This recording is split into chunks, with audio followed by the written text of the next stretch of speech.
Vamos falar agora sobre uma das coisas mais delicadas que podemos acessar quando a gente começa a estudar um pouquinho sobre o mercado financeiro e sobre formas de investir. Uma das coisas mais difíceis, talvez o maior adversário que a gente enfrente dentro do mercado, por impressionante que pareça, seja nós mesmos. Infelizmente, o que acaba acontecendo é que nós somos induzidos pela sociedade, primeiro, a não acreditar na gente. Segundo, a ter medo. Então, na verdade, a sociedade quer que você tenha medo. A sociedade quer que você esteja sempre com uma coleira no seu pescoço. Para a sociedade, é interessante que você não acredite em si mesmo. Se você acreditar em si mesmo, você pode ousar e fazer mais coisas do que a sociedade quer que você faça. Então nós temos uma série de crenças limitantes que nos são impostas desde criança, de que nós não somos capazes, de que nós não conseguiremos, de que nós não vamos fazer, de que não vai dar certo, ou de que é perigoso, de que é muito arriscado, de que existe um risco brutal, e isso nos impede muitas vezes de fazer uma avaliação imparcial do que está sendo feito. O que eu procuro fazer a maior parte do meu tempo enquanto eu estou no mercado? Como trader ou como investidor? Bom, o que eu procuro fazer a maior parte do tempo é manter o meu foco naquilo que eu estou fazendo, no método. E ao mesmo tempo, quando eu foco no método, eu também vou focar na quantidade de capital que eu vou estar alocando em cada trade. No momento que eu sei isso, eu sei exatamente qual é o risco da minha operação. E quando eu sei qual que é o risco da minha operação, o grande medo de qualquer coisa na nossa vida, ele não advém daquilo que a gente espera. Porque aquilo que a gente espera, a gente já assimilou, a gente já assumiu. A gente tem medo daquilo que a gente desconhece. A gente tem medo de que algo desconhecido ou a mais tenha ocorrido. É muito difícil você ter medo à plena luz do dia, porque o sol ilumina as coisas, e quando ele ilumina as coisas, ele transforma aqueles terríveis monstros em coisas patéticas. Então, toda vez que você estiver dentro de um trade, você pergunte: quanto dinheiro eu tenho neste trade? Digamos, eu tenho 5 mil reais. Qual que é a minha perda máxima nessa operação? 5 mil reais. Essa é a perda máxima. Não tem como perder mais do que isso. Se eu comprei 5 mil reais em ações, é isso que eu vou perder. Se a empresa quebrar, amanhã. Qual que é a chance da empresa quebrar? Amanhã. É pequena. Itaúsa, vamos lá, VEG. Então, sempre que você estiver com medo, pergunte: eu estou com medo de quê? O que está me gerando esse medo? Por que eu estou com esse medo? E aí, com isso, você consegue manter a serenidade. Entenda? Um trader sabe que ele não vai acertar todos os trades. O cara que diz que acerta todos os trades é um mentiroso. Então não existe esse negócio de acertar todos os trades. Não existe esse negócio de ficar milionário da noite pro dia. Não existe esse negócio de montar operações absurdamente alavancadas e se expor a um brutal risco. O cara até pode fazer isso de tempos em tempos, mas se ele fizer isso sistematicamente, ele vai falir um dia. Então eu raramente alavanco mais do que eu tenho. Raramente. Apenas em momentos muito pontuais de mercado que eu vou fazer uma alavancagem. Mesmo que apareça o melhor sinal de entrada do mundo, eu não vou assumir uma posição maior do que eu naturalmente poderia suportar se toda aquela posição fosse pro loss. Porque eu sei que não é um trade que vai me fazer rico. Eu sei que é uma sequência de trades ao longo do tempo sendo feitas de forma sistemática, de forma objetiva, de forma metódica, de forma serena, que vão produzir um conjunto da obra que vai me levar a um resultado positivo. E uma característica da minha mentalidade também é a seguinte: uma vez que eu tenha capturado um ótimo ponto de entrada, se eu consigo pegar um papel em um excelente ponto de entrada, eu vou tentar conduzir essa operação pelo máximo de tempo possível. Eu não vou querer entregar essa operação rapidamente. Entrei num ponto bom, delícia. Tô dentro do trade, não vou sair tão cedo, vou segurar as posições pelo máximo de tempo. Nós vamos conversar sobre isso várias e várias vezes, como é que a gente mantém o medo e a ganância e a euforia o mais contidas possível. Um ponto fundamental que um bom investidor faz é ser altamente seletivo. Tu não vai colocar o teu dinheiro em qualquer porcaria. Não vai colocar o teu dinheiro em qualquer açãozinha ou em qualquer futurozinho que tenha dado um sinal patético de compra. Não. Entenda que cada trade que tu faz, seja day trade, seja swing trade, ou seja position, ele consome o teu capital emocional, ele te desgasta, ele te cansa, ele te torna mais estressado, mais nervoso, mais tenso, e muitas vezes aquilo vai consumindo parte da sua capacidade de tomar uma decisão adequadamente. Por isso que o day trader geralmente se queima, porque ele faz 10, 15, 20, 30 trades num dia, ele se consumiu. A partir do terceiro trade ele está exausto, errando um monte de trade. Não, seja seletivo. Você faz 1 ou 2 trades por dia, Se você for day trade, acabou. Tu não deve fazer trocentos trades. Não deve. Você deve ser seletivo. Pega os melhores papéis. Espera que estes melhores papéis te ofereçam bons pontos de entrada. Quando eles oferecerem bons pontos de entrada, toma a posição, bota teu stop, calcula teu alvo, bateu no teu alvo, realiza o suficiente para voltar ao financeiro e fica com ação de graça, que nem na Unip 6. Considera o mercado como Vietnã. Tu acabou de ser convocado para a Guerra do Vietnã. Tu está embarcando na 101ª Divisão de Fuzileiros Navais Americanos amanhã, sem nenhum tipo de treinamento. Tu desembarcou agora no Vietnã. Tu chega pro teu sargento, bate continência para ele, se apresenta e fala: quando é que tem o primeiro combate? Oba, vamos pra guerra? Vamos matar alguém? Não. Se tu tá nessa situação em que tu acabou de ser designado para fuzileiro naval americano no meio do Vietnã e tu não tem um treinamento adequado, tu vai chegar pro teu sargento e falar: sargento, tu não consegue me designar aí para ficar trabalhando de cozinheiro, não? Eu fico cozinhando aqui para a tropa, quem sabe? Eu fico eventualmente aqui varrendo a pista do aeroporto. Tudo que eu não quero é ir pro combate. Tudo que você não quer, por impressionante que pareça, é ficar fazendo trade. Você quer fazer trade a menor quantidade de vezes possível para atingir o teu objetivo. E o truque do jogo é esse: operar o mínimo possível para conseguir a maior rentabilidade possível. Quanto menos você operar, quanto mais seletivo você for, quanto menos ativo você estiver acompanhando, quanto mais especialista você for, mais você faz dinheiro. As pessoas acham que elas vão ter uma metralhadora infinita, que elas vão poder atirar para tudo que é lado, fazer trade para tudo que é lado. Não! O que tu não quer é entrar na batalha.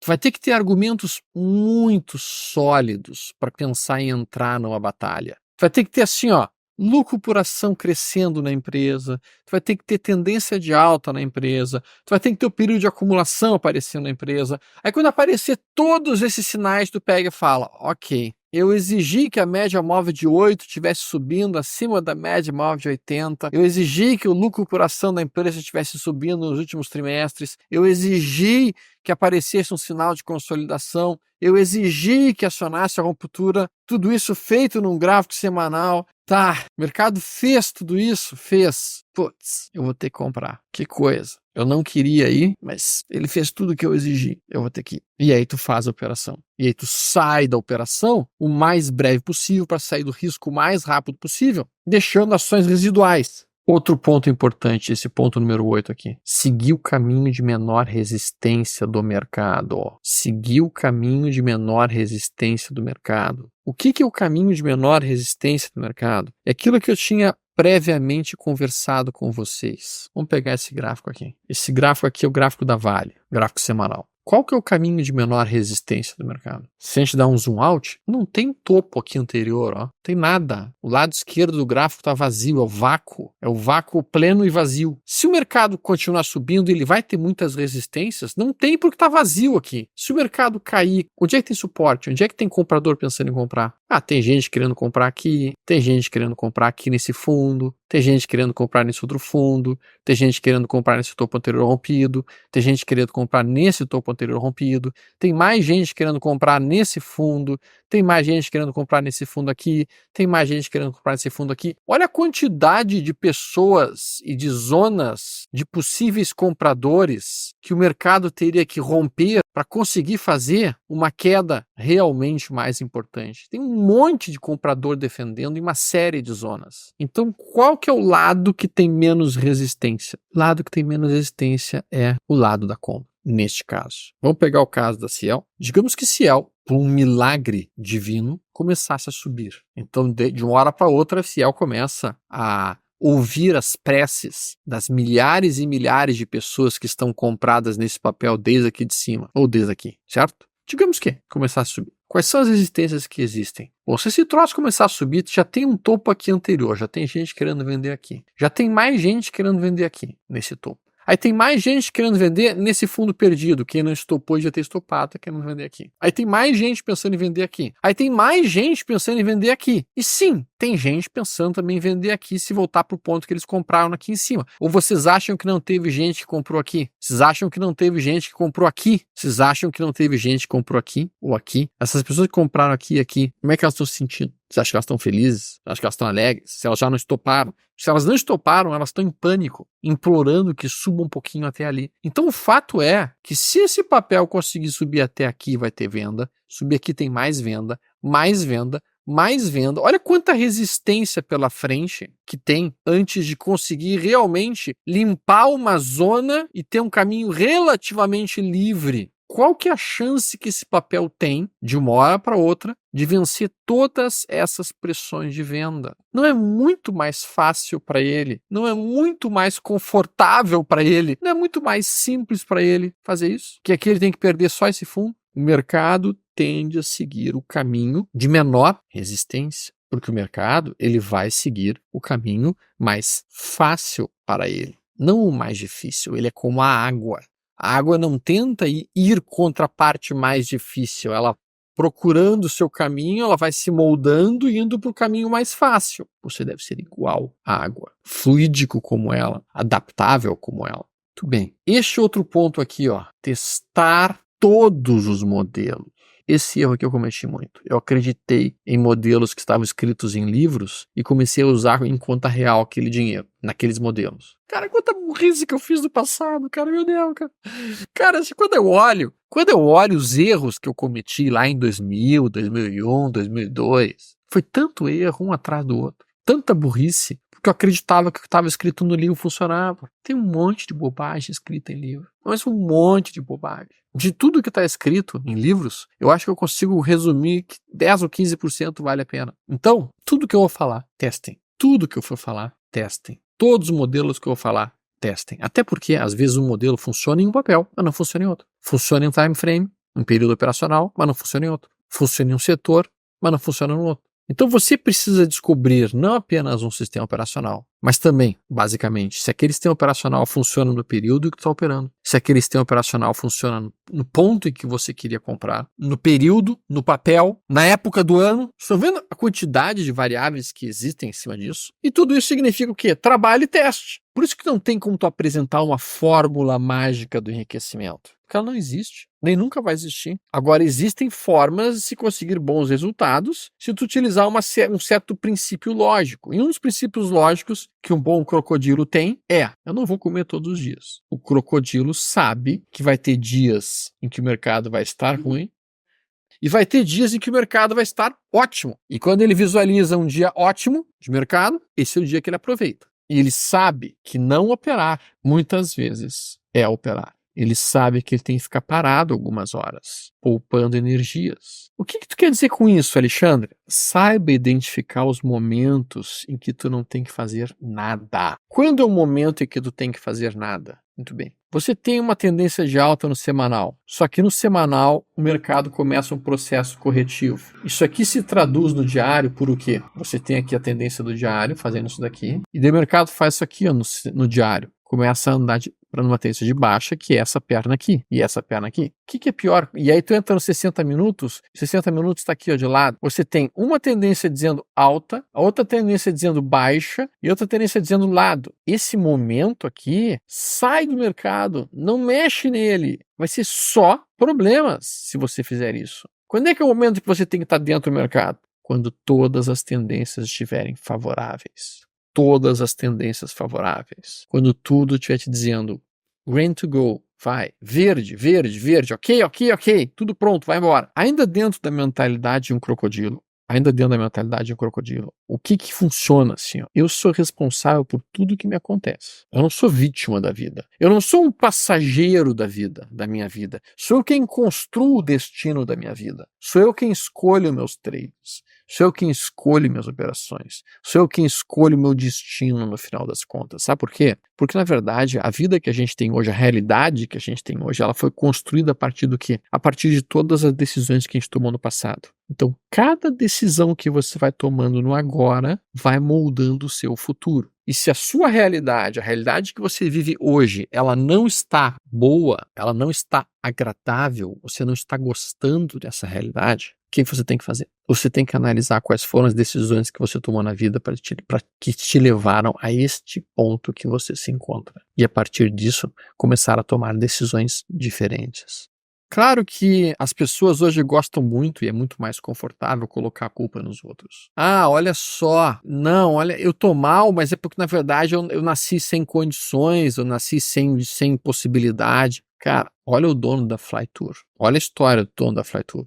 Vocês conhecem o dono da Flytour? O dono da Flytour, ele era morador de rua, que depois virou engraxate, depois começou a fazer outras coisas, depois começou a fazer trabalho aqui, trabalho ali, guardava dinheiro, trabalho aqui, trabalho ali, guardava dinheiro. Ele não sabia ler nem escrever. Aí uma senhora de mais idade pegou ele, ela tinha uma agência de turismo, pagou uma professora para ensinar a ler e escrever, ele começou a aprender algumas coisas, e hoje o cara é dono da Flytour, empresa bilionária. Então assim, quando tu vê uma situação dessas, meu amigo, se ele pode, por que outros não podem? Agora, o quanto que ele trabalhou, o quanto que ele se esforçou, o quanto que ele teve que ralar, o quanto que ele não guardou de dinheiro, cuidou do seu dinheiro, investiu da maneira certa, empreendeu da maneira correta. É muito fácil, cara, tu colocar a culpa na forma que tu nasceu, ou naquilo que aconteceu contigo, ou porque os outros te atrapalharam, ou porque o mercado te estopou. Cara, desculpa. Não, você é responsável por tudo que acontece na sua vida.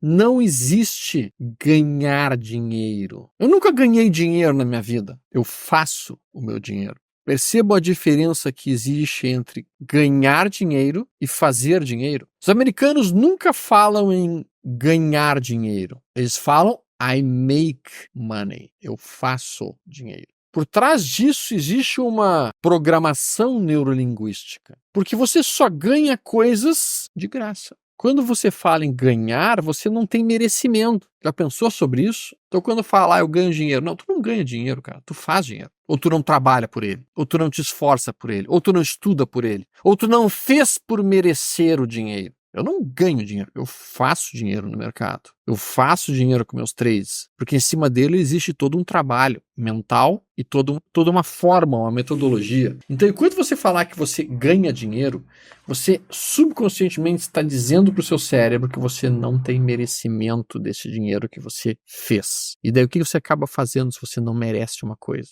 Se você no subconsciente seu você acha que você não merece alguma coisa, o que o subconsciente seu irá fazer? Se você acha que você não merece ou não fez por merecer uma determinada situação, você irá fazer de tudo para que aquela situação seja resolvida. O seu subconsciente é sabotar a você mesmo, fazendo com que você devolva o dinheiro que você ganhou. Não existe tu devolver dinheiro no mercado. Existe tu perder dinheiro no mercado, mas não devolver dinheiro. Tu devolve uma coisa que é tua, tu não devolve uma coisa que é tua. Quando você fala eu devolvi o dinheiro para o mercado, significa que simplesmente você não assumiu que aquele dinheiro era seu. Talvez porque você no fundo achasse que você não merecia aquele dinheiro. Estão conseguindo compreender a dinâmica que nos é colocada pela sociedade? Primeiro eles te perguntam, quanto é que tu ganha por mês? Eu não ganho nada por mês. Eu faço. Daí eles querem dizer que tu não tem valor. Adoram dizer que tu não tem valor. Por que eles querem que você não acredite que você tem valor? Porque enquanto você achar que você não tem valor, você acha que você não merece. Porque você não tem valor. Enquanto você achar que você não merece, você não faz o dinheiro. Agora deixa eu te perguntar uma coisa aqui entre nós. Você merece ter uma vida boa? Você merece, de fato, ter dinheiro, fazer dinheiro? Quão intenso você se esforça para isso? Porque para que você mereça, para acontecer o merecimento, há necessidade de esforço, sim. Há necessidade de dedicação, sim. Há necessidade de realizar o método com precisão, sim. E se você não entender que a maior parte das pessoas, eu vou falar da maior parte das pessoas, tá? Eu não vou falar de sociopatas nem de psicopatas, tá? A maior parte das pessoas quer ser boa. É muito difícil tu encontrar uma pessoa que quer ser ruim, quer ser malvada. É difícil tu encontrar alguém que tá a fim de roubar os outros, tá a fim de sacanear todo mundo e só pensar no seu próprio umbigo. A maior parte das pessoas tem, no fundo, bem lá no fundo, uma consciência de que quer fazer o certo. Será que não existe um mecanismo dentro da nossa religião judaico-cristã que basicamente diz que o lucro é pecado e de que ser rico é um pecado, que literalmente nos impede de progredir socialmente, economicamente? Se você tem qualquer problema em relação a isso, você vai ter muita dificuldade de fazer dinheiro no mercado. Agora, existe um outro aspecto muito importante dentro do mercado financeiro. No momento que você entra no mercado financeiro, você não pode se focar no dinheiro. Você tem que se focar no exercício correto do trade. Quando eu falo isso, as pessoas dizem, pô, tá louco, eu entrei no mercado para ganhar dinheiro. Cara, se você entrou no mercado para ganhar dinheiro, já entrou errado. Desculpa, entrou errado. Primeiro porque não se ganha, se faz. Então só aí já tem um erro inicial. Mas daí a coisa piora. A coisa piora por quê? A coisa piora por basicamente compreenda o seguinte: se você começar a jogar tênis extremamente bem, mas você começa a fazer isso porque você quer ganhar dinheiro, você não vai ser um excelente jogador de tênis. Você não vai se tornar o melhor jogador da NBA pensando em dinheiro. Você não vai se tornar o melhor jogador de futebol do Brasil pensando no dinheiro. Você não vai se tornar o melhor cirurgião do país se o que você pensa é em ganhar dinheiro, em fazer dinheiro. Você não vai se tornar o melhor engenheiro do país se o teu objetivo é fazer dinheiro. O que todas essas pessoas que fizeram muito dinheiro nas suas diferentes áreas, o que todas elas têm em comum? O foco delas é no dinheiro? Não, o foco delas não é no dinheiro. Elas fazem muito dinheiro? Fazem. Mas o foco delas nunca foi fazer muito dinheiro. O foco delas sempre foi qual? Fazer a atividade que elas queriam com perfeição. Atender o cliente com perfeição, atender o paciente com perfeição, realizar a cirurgia com perfeição, jogar futebol cada vez melhor, jogar o tênis cada vez melhor. Perfeição na execução da técnica. Porque dinheiro, na verdade, meus amigos, o dinheiro acaba sendo o quê? Uma consequência da execução perfeita da técnica no mercado. E sim, tu vai ter momentos, vai ter trades em que tu vai levar um loss, porque é o natural. Assim como quando você joga basquete e quando você entra num jogo de basquete, você já viu algum jogador de basquete entrar num jogo de basquete com a pretensão de não levar nenhuma cesta? Lógico que não. O cara já entra no jogo sabendo que vai levar cesta, que o time dele vai levar cesta. Só que ele sabe que para ele ganhar o jogo, o que ele tem que fazer? Ele tem que fazer mais cestas do que ele levar. Ou fazer mais cestas de 3 pontos do que cestas de 2 pontos que ele levou. Então, o problema não é estopar um trade, o problema não é levar um loss num trade, porque isso é natural que vai acontecer. O problema é que os traders hoje pensam nisso aqui. Antes de sequer quererem aprender a fazer isso aqui direito. Como é que tu vai fazer dinheiro no mercado se o teu modelo de operar não está certo? Se tu não está focado em fazer isso aqui com perfeição. Então, toda vez que você literalmente entra num trade, a pergunta que você deve se fazer é, só um pouquinho, eu estou entrando nesse trade por quê? Qual é o argumento técnico? Qual é o ponto de entrada? O ponto de entrada é, vamos lá, preço de fechamento de versão em cima do Eden dos traders. Ok, onde é que está o stop? O stop está aqui, pelo método. Onde é que está o alvo? 2 vezes o risco para cima. Ok? Ok. Uma vez que tenha feito esse trade com esses argumentos técnicos, no meio do caminho, tu começa a ficar com medo, porque o papel já subiu 5%, tá pensando em vender, o papel já tá em 6%, tá pensando em vender, de alta, e daí tu pensa consigo mesmo, só um pouquinho, o que a técnica me preconiza? O que a técnica me diz? A técnica me diz que eu tenho que entrar aqui, o meu stop tá aqui, meu alvo tá aqui. Eu tô no meu stop? Não. Eu tô no meu alvo? Não. Eu tenho que fazer alguma coisa?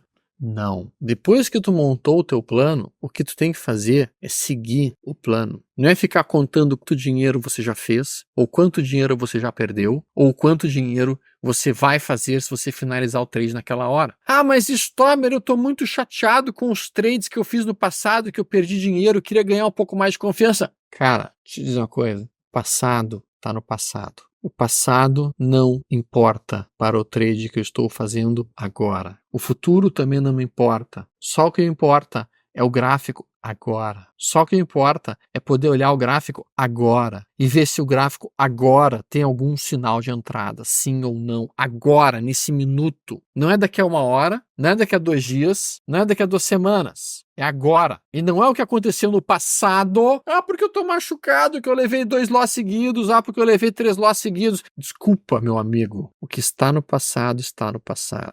Te foca no agora. O que tem que ser feito agora. Você tem o sinal agora, nesse momento, nesse minuto, nesse segundo. Essa é a mentalidade de um trader. Não é ficar pensando, vai ser porque olha só, coitadinho de mim, que eu levei um loss, eu queria botar um dinheiro no bolso para recuperar meu prejuízo. Não! Segue o método do início ao fim. Realiza os trades com perfeição. E basicamente vão ter um sinal de entrada, um sinal de saída, que muitas vezes vai ser um stop de perda e um stop de ganho. Ou às vezes um stop no tempo, dependendo do modelo. Te foca no método. O dinheiro é consequência. O dinheiro vai vir como consequência da execução perfeita do método. Então, assim, supondo que uma pessoa tivesse se comprometido a um modelo que é operar um trap em cima de um VWAP. Acabei de falar 2 palavras que eu devo ter perdido 90% das pessoas que estão me ouvindo. Basta que vocês entendam que uma pessoa que tenha definido uma entrada quando aparecesse um trap em cima do VWAP, em que tu vai ter a entrada, o stop e o alvo, e o teu objetivo é realmente cumprir o sistema até o final, então você não vai se preocupar em fechar antes do que deve, antes do que pode, antes do que precisa, antes do teu stop. Você começa a entender que o erro na execução de um trade não é tu levar um stop. O stop faz parte do jogo. O erro é tu comprar diferente do ponto de entrada, o erro é tu estopar diferente do ponto que tu queria estopar, e o erro é tu fechar a operação antes do que devia. Por exemplo, aqui está o sistema. Ó. Então, essa linha aqui é o famoso VWAP, a preço ponderado pelo volume médio. Tá? O mercado vem, toca no VWAP. Ele tenta cortar o VWAP para baixo. O mercado não aceita este preço barato, entra comprador, que entram comprando aqui. Isso é um trap. Tem a entrada aqui, o stop aqui e o alvo aqui.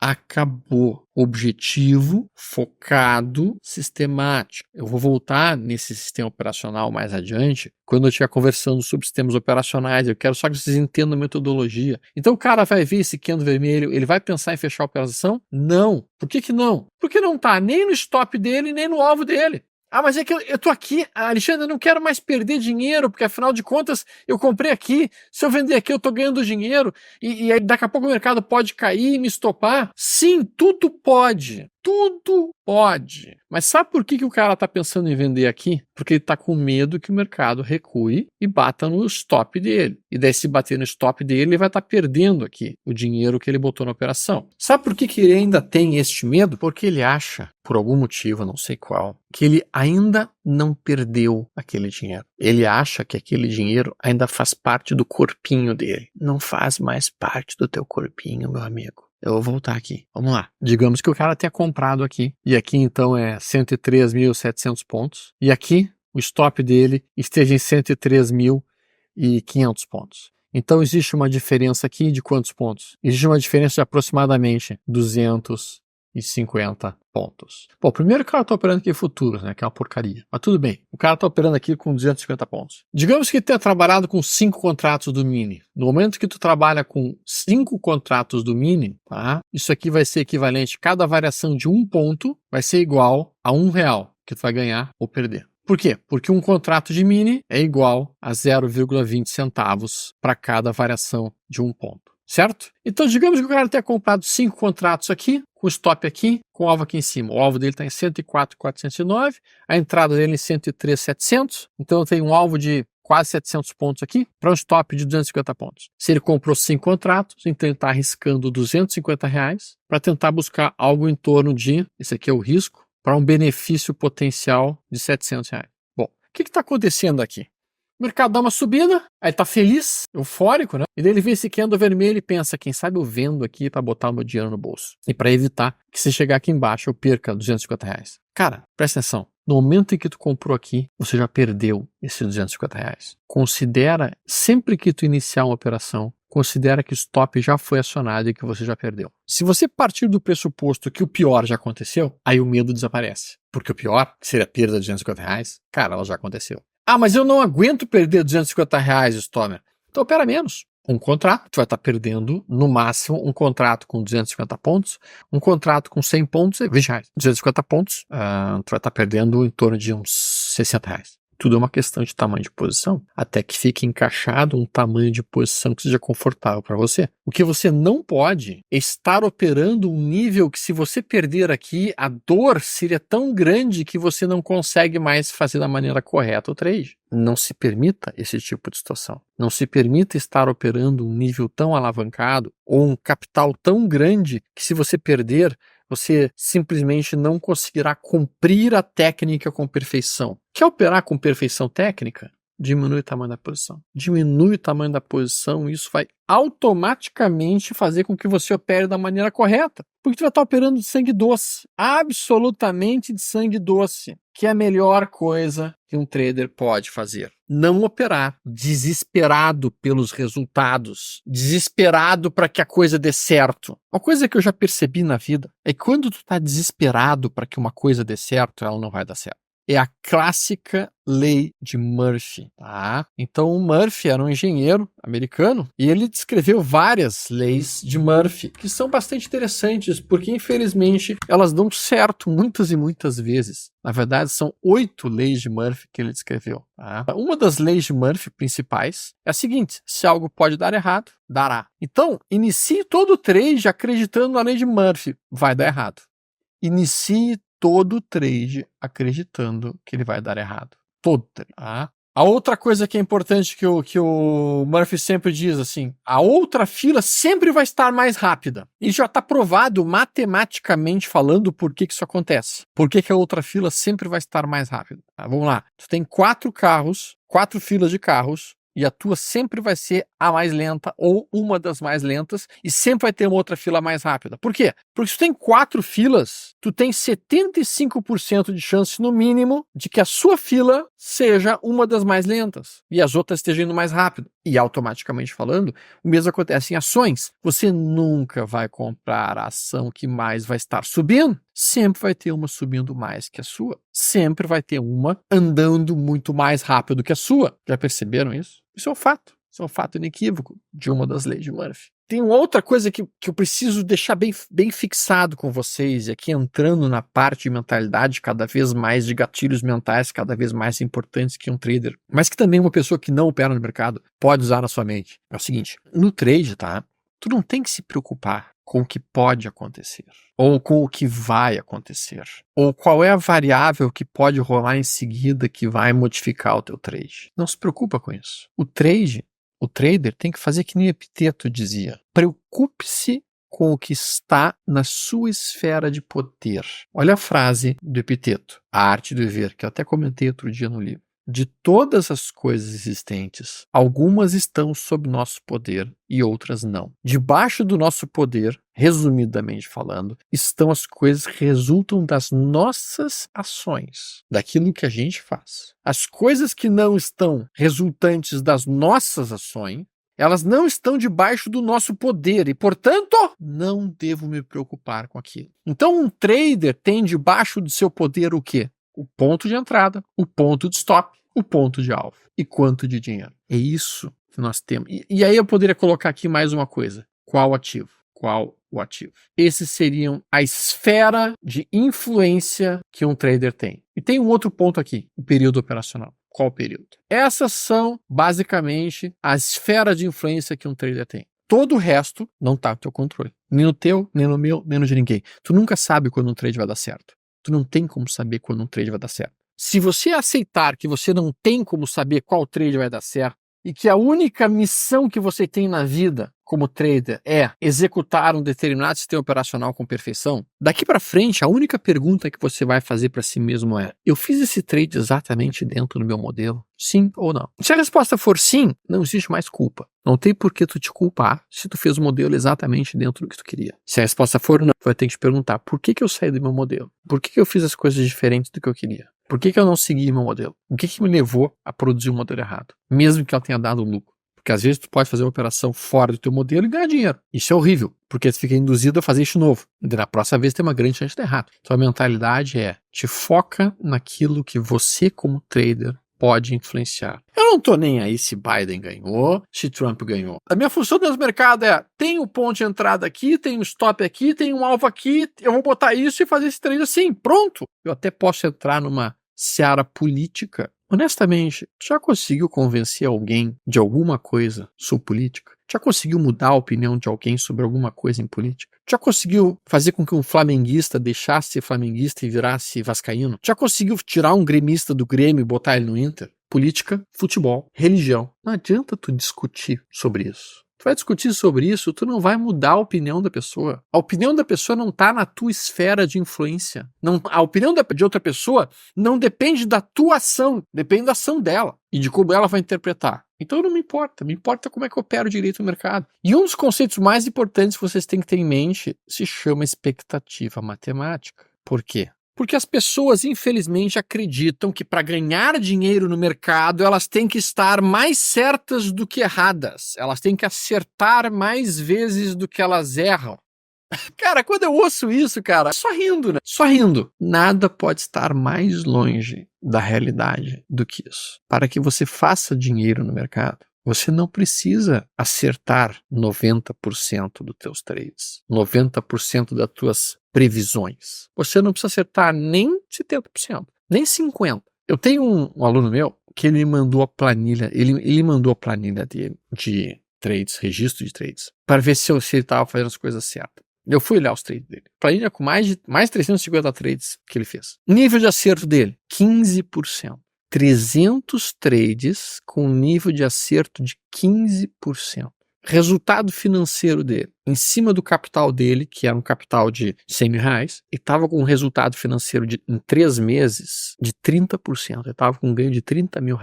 Com 15% de acerto. Por quê? Porque o modelo que ele utilizava era o seguinte, ele entrava, qualquer quedinha, saia fora. Agora, se o trade é a favor dele, deixa o trade rolar. Um payoff brutal, payoff de 10-1, 15-1 praticamente. Então, na verdade, a gente tem que entender que o mercado ele é basicamente uma composição de expectativa matemática. Ou seja, não adianta você acertar 9 trades em 10 e o único trade que você errou, você perder 10 vezes mais do que você ganhava em média nos outros trades. Isso se chama expectativa matemática, né? O que significa que a gente tem que estar procurando trabalhar com stops, com uma perda média nos trades que deram errado, muito menor de preferência do que o ganho médio nos trades que deram certo. Se eu tenho 90% de acerto, mas com ganho médio de R$100 e 10% dos meus trades vão no loss, mas se no único momento que eu vou pro loss eu perco R$1.000, eu estou no prejuízo. Isso não pode acontecer. A gente falou sobre isso lá, quando eu estava falando da mentalidade do crocodilo, mas eu preciso fixar aqui bem com vocês isso. A expectativa matemática é dada por essa fórmula. Percentual de acerto vezes a média de ganho, menos percentual de perda vezes a média de perda. E com isso eu consigo então buscar sistemas que tenham expectativa matemática positiva. Dessa maneira, eu não preciso em si acertar uma enorme quantidade de trades. O que eu preciso é garantir que quando eu estou acertando, eu ganho muito mais do que quando estou perdendo. Entendeu? Essa é a ideia principal. Eu levei muito tempo para perceber isso, porque eu sempre fui um trader que me sentia mais confortável fazendo dinheiro com níveis de acerto altos, 75%, 70%, 75%. Mas, na verdade, os modelos operacionais que mais dão dinheiro dentro do mercado são aqueles que têm payoffs altos. Payoff é a média de ganho dividida pela média de perda. Então, de fato, o que realmente importa é quando você perder, perde pouquinho. Quando você ganhar, tenta ganhar muito. E quando a gente lê a história de vários e vários grandes traders no passado, todos eles têm esse conceito. Olha, o próprio Nicholas Darvas dizia o seguinte, ele colocava um stop 10% abaixo do ponto que ele tinha comprado, e ele comprava, se o papel continuava subindo, ele deixava o trade evoluir 50%, 60%, 80%, 90% de ganho. Se o trade ia para o stop, ele perdia 10%. Ou seja, ele cortava, teoricamente, rápido os prejuízos dele.